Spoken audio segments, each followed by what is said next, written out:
Hey everyone, welcome back to Carrie's Corner where we continue our read of the Pushcart War by Jean Merrill, illustrated by Ronnie Silbert. Today we are going to Chapter 9, The Secret Weapon.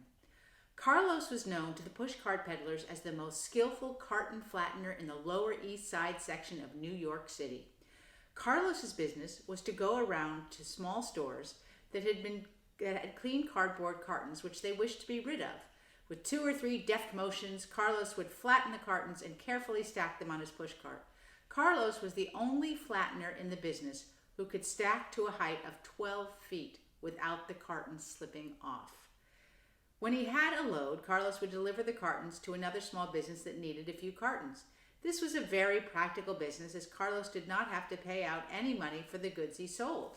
There's a picture of Carlos stacking his cardboard. You've probably broken down cardboard for your parents, maybe. The storekeepers were glad to get rid of the cartons.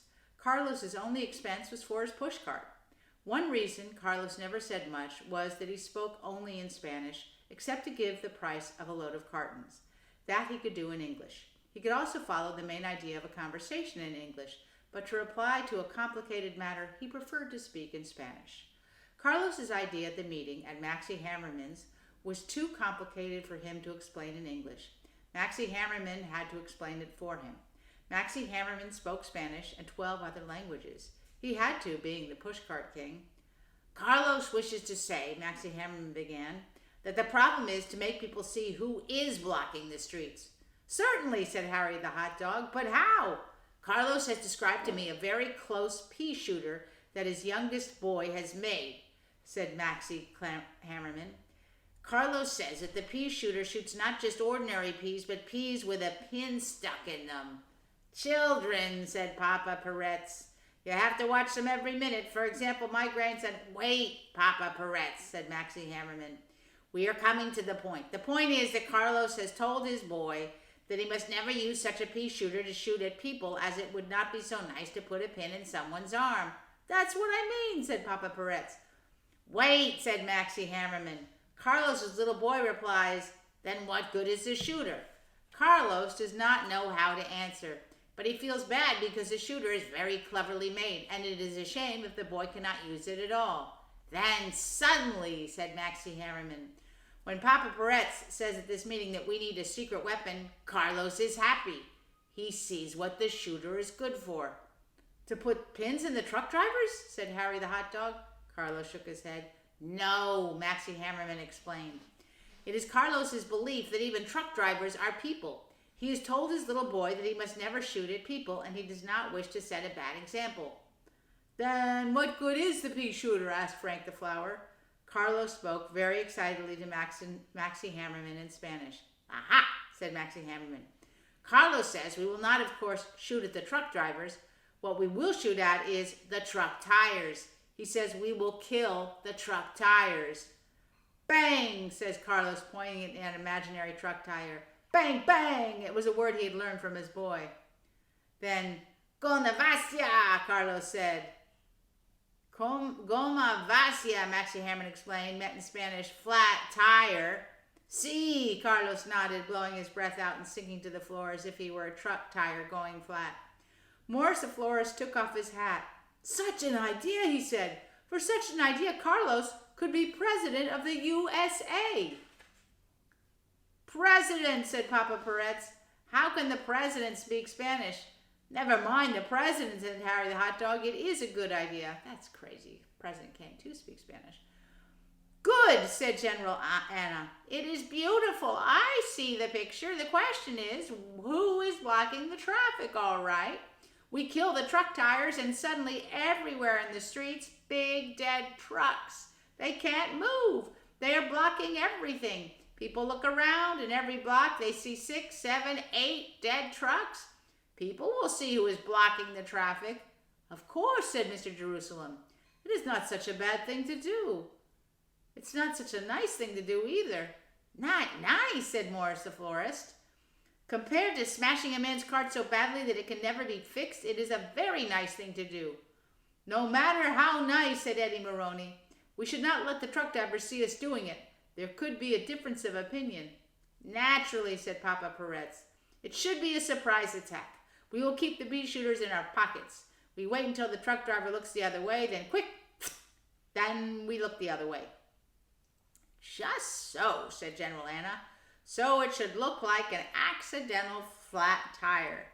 And all of a sudden there will be so many accidents, said Harry the hot dog. Yes, said Maxie Hammerman, figuring on a piece of paper. If there are 509 pushcarts, and every man has a pushcart, and every lady, said General Anna, and every lady, agreed Maxie Hammerman. If every pushcart peddler kills only 6 times a day, that would be quite a few accidents. I'm all for the accidents, said Frank the Flower, but where can we get 509 Peashooters? We will make them in my shop, said Maxie Hammerman. Carlos's boy will show us how. Can we also make peas? Asked Papa Peretz. Peas we can grow, said Eddie Maroney. I have a window box, and already I have grown onions and beans good enough to eat. Good for you, Eddie Maroney, said General Anna. But I'm not going to wait for peas to grow in your window box, much less to dry out. We must attack at once. We can buy the peas, said Harry the hot dog. Yeah, said Maxie Hammerman. I will order 1 ton of peas in the morning. And a ton of pins, said General Anna. A ton, said Mr. Jerusalem. But how much will so many pins cost? Every scrap metal junk by the ton, it adds up, I should know. Scrap metal is my line, and 1 ton of a new high-quality pins, who can afford, not to mention 1 ton of peas, also an expense. Pin money we will need, Maxie Hammerman agreed, and I will get it. From where? Asked Papa Peretz. I know a lady, said Maxie Hammerman. She can afford to buy a few pins. A few, said Mr. Jerusalem. 1 ton is a few? Who is the lady? Asked General Anna. By the name of Wendy Gambling, said Maxie Hammerman. From the movie? Said Harry the hot dog. You would ask her? Why not? Said Maxie Hammerman. In my line, I have to know a lot of people. Should I be the pushcart king for nothing? And are you sure the lady will give you the money for the pins? Said Mr. Jerusalem. I am confident, said Maxie Hammerman, tossing his hammer in the air. I myself, he said, catching the hammer, heard her say that there are too many trucks. Maxie Hammerman was right about Wendy Gambling. She meant it about the trucks, and she was very glad to buy a ton of pins and a ton of peas as well. Not only that, but she gave Maxie Hammerman 500 autographed pictures of herself for the pushcart peddlers to paste on their carts if they wanted to. Most of them did. Even General Anna, who did not think much of the movies, took one. Never mind the movies, said General Anna. The pins I appreciate. Chapter 12. The Peashooter Campaign, Phase 1. Well, there's someone cutting something to make pea shooters out of. Must be like plastic piping. It took a week for the pushcart peddlers to prepare for their attack. Maxie Hammerman kept his shop open 24 hours a day, and the peddlers, in teams of 20 men, took turns putting the pins in peas. Carlos made all 509 shooters himself. He cut them from a roll of yellow plastic tubing that a storekeeper had given him for taking away his cartons for 10 years at no charge. At last, everything was ready. The attack was set for the morning of March 23rd. The evening before, the peddlers all reported to Maxie Hammerman's shop to collect their shooters and 24 rounds of ammunition each. General Anna outlined the plan of battle. Everyone was to go to the location where he usually did business. He or she was to wait there until 10 a.m., when the morning traffic would be well underway. At 10 sharp, they were to fire at the tires of any trucks that came in range. Frank the Flower had wanted Wanda Gambling to fire the opening shot from in front of the Empire State Building, but General Anna felt that would attract too much attention. Where there is a movie star, said General Anna, there is a crowd. We do not want the trucks to know what is hitting them. So the Peashooter campaign began in quite an ordinary way. Between 10:05 a.m. and 10:10 a.m. on March 23rd, 97 truck drivers in different parts of the city discovered that they had flat tires. Not one of the drivers knew what had hit him.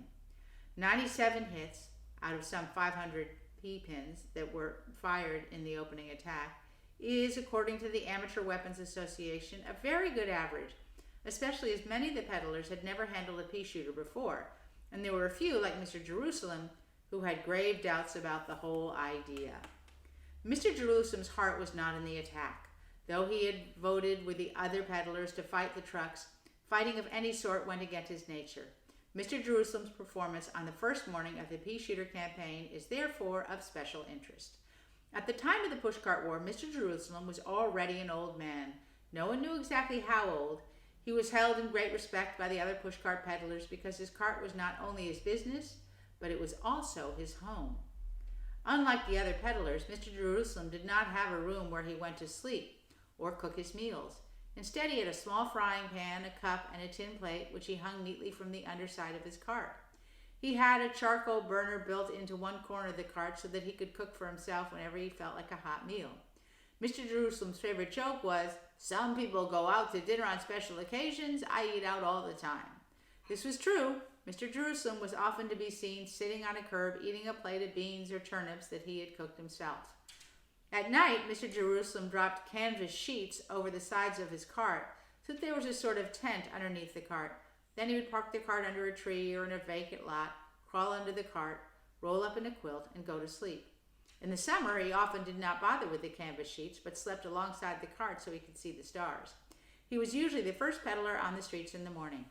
Mr. Jerusalem had lived this way for 50 or 60 years, and he had never picked a fight with anyone. His motto was, "I live the way I want, you don't bother me, and I won't bother you."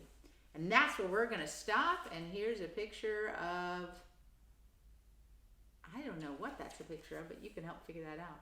Looks like that's a car underneath a pushcart. All right, so we're going to continue this tomorrow. Have a great rest of your day. Frog and I say bye. Bye. Have fun.